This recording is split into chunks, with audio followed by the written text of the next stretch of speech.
Senior तज्जियाकार Aamir Ilyas Rana साहब हमारे साथ मौजूद है। बहुत शुक्रिया राना साहब, आपने वक्त दिया। तहरीक इंसाफ का मौक़िफ़ जो सामने आया है बैरूनी सफ़ीरों से मुलाकातों पर, कितना हकीकत समझते हैं इसको? देखें जी, बैरूनी सफ़ीर हमेशा से पाकिस्तान में क्या दुनिया भर में इसी तरह ही मिलते हैं। और नवाज शरीफ से मिले, गिलानी साहब से मिले, वो तरीन से मिले, वो इमरान खान साहब से भी मिलते रहे। और आपको याद होगा कि इमरान खान साहब जब वज़ीर आज़म थे तो उन्होंने उस वक्त एतराज़ किया था कि मरियम नवाज से फलां बंदा क्यों मिलने गया। जी जी जी। और फिर जब इनकी तरफ आए तो उसको उसी तरह कामयाबी करार दिया गया जिस तरह सदर मुमलिकत ने अब कहा कि वफादारियां तब्दील हो रही हैं, और 2018 में जब हो रही थी तो फिर उसे कहते थे कि विकटें गिर रही हैं। ये हमारे सियासतदानों का वतीरा होता है कि इसी तरह जहां अपना मफाद हो वहां पे बात कर ली, जहां दूसरे का हो वहां उसके ऊपर तीन तंज चला दिए। अब बिलावल साहब को ही देख लें, वो शहबाज स्पीड की बात करते रहे कि कराची में चाहिए, और अब वो महंगाई लीग बन गई। बस ये हमारे सियासतदान सारे इसी तरह ही। तो राना साहब ये कहिएगा कि इन सिफारतकारों की जानिब से जब मुलाकातें की जाती हैं तो उसका कोई ना कोई तो मतलब होता है। बुनियादी तौर पर क्या सूरत हाल आपको लगती है, किस वजह से ये मुलाकातें की जा रही हैं, और क्या इन नियर फ्यूचर पीटीआई क़यादत से भी कोई मुलाकात हो सकती है?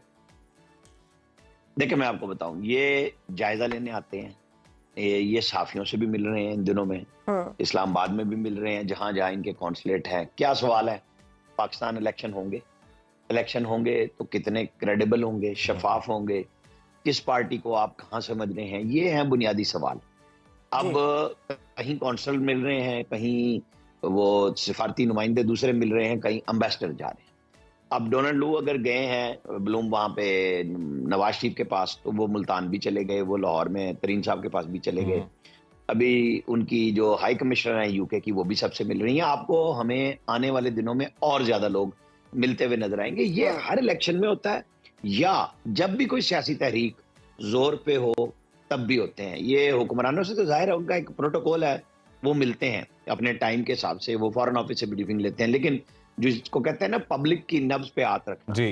तो राना साहब, ये जो मुलाकातों का सिलसिला अगर इलेक्शन से पहले होता है तो क्या समझते हैं, ये ठीक किया जा रहा है? नहीं, ये देखे ना, अपने अपने मुल्क को इन्होंने सिफारती केबल्स का नाम दिया जाता है, वो भेजते हैं कि हम फलां से मिले, उसने ये दावा किया था, हमने ये सवालात पूछे, हमारी इंफॉर्मेशन ये थी। फिर ये शायद आपको जब इलेक्शन शेड्यूल होगा उसके बाद फिर मिलते नजर आएंगे। तो कभी कभार आपको पता है कि अमेरिका से खास तौर पे सिफारती केबल्स 30 साल के बाद पब्लिक भी की जाती हैं और कभी लीक हो जाती हैं। तो उनमें भी चीजें आ जाती हैं कि जी किस मौके पे किसने कहा था। जैसे मौलाना फजलुर रहमान का था, मोहतरमा बेनजीर भुट्टो, नवाज शरीफ, सबकी गुफ्तगू जो है वो बारी बारी आती रही हैं। तो अभी आज हो रही हैं, ये 10 साल बाद हो सकता है हमें मिलें कुछ चीजें जो शायद हमारे सियासतदान भी छुपा रहे हों, और एम्बेसडर ने तो जाहिर है अपने मुल्कों को बतानी होती है। ये हमारे यहाँ ही था कि एक सिफारती केबल अमेरिका से, जिसे उन्होंने मीर जाफर और सादिक लगा के फौज पे पूरी अपनी फौज दौड़ा दी इमरान खान साहब ने, कि जी ये एक साइफर आया और उसमें मेरी हुकूमत गिराने के हुक्म दिए गए हैं। मतलब हमारे एम्बेसडर्स का उन्होंने वहां एतबार खत्म कर दिया मिलने का, और पाकिस्तान के अपने वजारत खारजा को चीजें भेजने का कि भाई ये इस तरह पब्लिक होंगी तो वो तो कुछ भी नहीं भेज सकते। और वो बहुत बुरी तरह एतमाद मुतजलजल हुआ, और अभी तक हमारी सिफारती कोर जो है वो नॉर्मल नहीं हो सकी इस मामले पे। अब ये चीजें हर एक को एहतियात से करनी होती हैं, लेकिन जाहिर है कि ये चलन है, आप ना इनकार कर सकते हैं, क्योंकि एक अखलाकी तौर पे आप लोगों को मिलना होता है। आप 4 बंदों के मतलब मुलाकातें भी कराते हैं, बुलाते भी हैं, खुद भी मुलाकातें करते हैं कई दफा। राना साहब, अब जब इंतखाबात की हम बात कर रहे हैं तो एक मिनट, छोटी सी बात। जी जी जी प्लीज। शीरी मदारी ने क्या क्या खत नहीं लिखे, ह्यूमन राइट्स काउंसिल को लिख दिया, फलाने को लिख दिया। ये क्या होता है? ये सियासतदानों की तरफ से राब्ता होता है कि हमारे साथ ज्यादती हो रही है। यही इंसानी हकूक की वजीर थी, जब सब कुछ इसी तरह हो रहा था तो उसको डिफेंड करती थी। बस यही होता है कि कुर्सी के इधर कुर्सी के उधर। सर, इलेक्शंस की जब हम बात करते हैं राना साहब, तो दो बड़ी सियासी जमातों की जानिब से पहले ही जो इंटरिम सेटअप है, और फिर इलेक्शन कमीशन को कह दिया गया है जी कि ये मुतनाज़े हैं और ये बाइस्ड हैं। आपको क्या लगता है, ऐसी ही सूरत हाल है? अब अगर आप दो बड़ी सियासी जमातें कह रहे हैं तो उसमें यकीनन पीपल्स पार्टी और पीटीआई का नाम ले रहे होंगे। जी जी जी। तो फिर कल जरदारी साहब का बयान आ गया, उन्होंने क्या कहा कि इलेक्शन शफाफ भी होंगे, बर वक्त भी होंगे। तो अब मैं तो कल से, जब से ये बात हो रही है, मैं कह रहा हूँ कि फिर बाप बेटे के दरमियान में तय हो जाना चाहिए अगर बिलावल साहब सियासतदान बनना चाहते हैं तो वो वालिद साहब के इस बयान को उसी तरह मुस्तरद कर दें जैसे चंद हफ्ते पहले उन्होंने कहा था कि आपकी बात घर में मानेंगे, सियासत में नहीं मानेंगे। तो मैं मुंतजिर हूँ कि वो कब उनको कहते हैं कि शरीक चेयरपर्सन साहब अब आप घर बैठे, आपका काम नहीं रहा, क्योंकि मैं तो कह रहा हूँ कि 70 साल बुजुर्गों को अब सियासत नहीं करनी चाहिए। राना साहब, तो ये बात उन्हें एबटाबाद लीगी रहनुमा जी, राना सनाउल्लाह ये दावा कर रहे हैं कि पंजाब में कौमी असम्बली की 120 से 125 नशिस्तें तो हम आराम से हासिल कर लेंगे। तो नून लीग कामयाबी के हवाले से इतनी पुरुमीद कैसे है? हालांकि हालिया सर्वे की अगर बात की जाए तो इसके बरक्स अदाद शुमार सामने आए थे। वो कहते हैं ना, आपने सुना है कि कोई पीर के पास तावीज लेने जाए और वो तावीज न दे तो लोग पीर ही नहीं मानते। सच्ची बात बताएं ना आप, तो वो नहीं मानते। सियासतदान का काम है दावा करना। अभी मैं आपको बताता हूँ, गौर अयूब खान अल्लाह बख्शे फौत हो गए। जब एक तहरीक निजात चली थी, ट्रेन मार्च हुआ था कराची से पेशावर तक, मैं उसका हिस्सा था उस वक्त ही। तो मैंने इनका इंटरव्यू किया, मैं उस वक्त खबर अखबार में था। मैंने कहा ये जो आप दावा कर रहे हैं इतने दिन में हुकूमत चली जाएगी, तो कहने लगे अगर हम ये ना कहें तो हमारी सुनेगा कौन। तो ये तमाम सियासी जमातें इसी तरह करती हैं। ये दावा पीपल्स पार्टी का नहीं है कि वो बिलावल वजीर आजम होंगे, सिंध का वजीर आजम होगा तो मैं और आप पकड़ सकते हैं। जी जी जी, तो ये सारे जो हमें तावीज लिख के दे रहे हैं। जी जी, हमें तावीज दे रहे हैं, दवाई चूरन बेच रहे हैं। वो सफारती चूरन बेच के साइफर पे मकबूल आम हो गए, ठीक है। और उसके बाद वो नेक्स्ट स्टॉप अडयाला का गाना लगा के वहीं जाके बैठ गए। तो ये चलता है, कभी कोई जेल के अंदर, कभी कोई जेल के बाहर। हमारा यही काम है, हम क्या करें। तो राना साहब, एक तरफ आशियाना रेफरेंस में भी हम देख रहे हैं कि शहबाज शरीफ और दीगर मुल्जिमान की बरियत हो रही है, दूसरी तरफ साइफर का जो मामला है उसमें सजाए मौत और उम्र कैद जैसी दफात का जिक्र हो रहा है। तो इस वक्त 2018 वाली सूरत हाल कुछ लगती है आपको कि दोहराई जा रही है? ये किस किस्म की सियासत शुरू हो गई?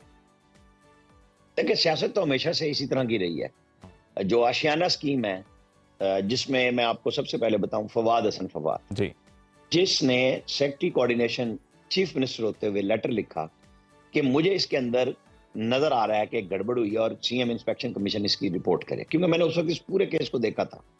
और जिन्होंने इस केस को पकड़ा, अनर्थ किया, उन्हें अंदर कर दिया। यानी चीफ मिनिस्टर, जो प्रोजेक्ट डायरेक्टर थे, जो इस वक्त प्राइम मिनिस्टर के आज भी एडवाइजर हैं, वो, और फवाद हसन फवाद जी, आहद चीमा, यानी ये सारे के सारे इन लोगों को पकड़वाने वाले थे कि गलत काम हो रहा है। उन सबको केस में डाल दिया। तो हमारे यहाँ ये काम होता है कि आज वो बरीब 6 साल बाद जाके हो रहे हैं, 2-2, 2.5 साल जेलें काटी हैं ना हक।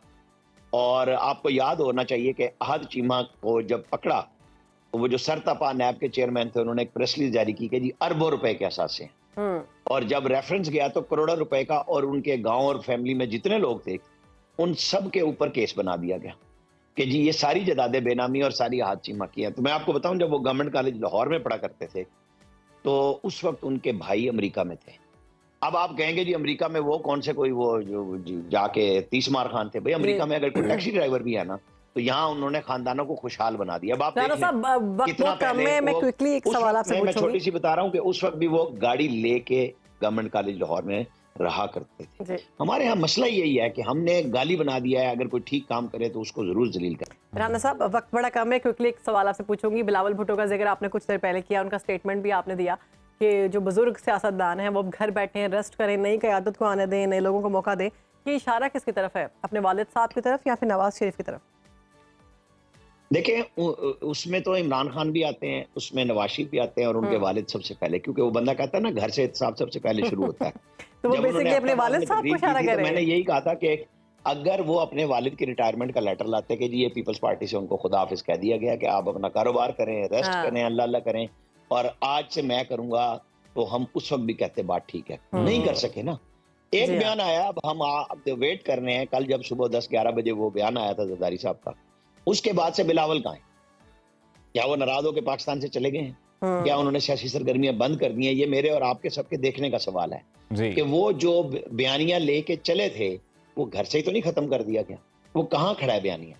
ये चीजें होती हैं कि आपको जज्बाती बयान देने की बजाय, या आपको कुछ लोग ऐसी स्टेटमेंट बना के दे दें कि जी वाह वाह हो जाएगी, उसके लेफ्ट राइट को भी देखना चाहिए कि इसके ऊपर असरात कितने और कहाँ पड़ेंगे।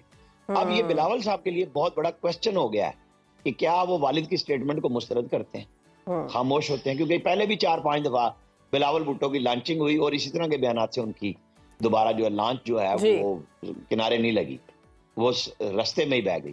तो अब भी हमें देखना पड़ेगा कि क्या बनेगा। बहुत शुक्रिया आपका आमिर इलियास राणा साहब, आपने वक्त दिया सुनो पाकिस्तान को और ओवरऑल जो इस वक्त आप कहीं भी हो, वक्त कोई भी हो, बाखबर रहिए दुनिया के हालात व वाकयात से। अभी सब्सक्राइब कीजिए सुनो न्यूज़ के यूट्यूब चैनल को और क्लिक करें बेल आइकन को, ताकि आप हमेशा बाखबर रह सकें।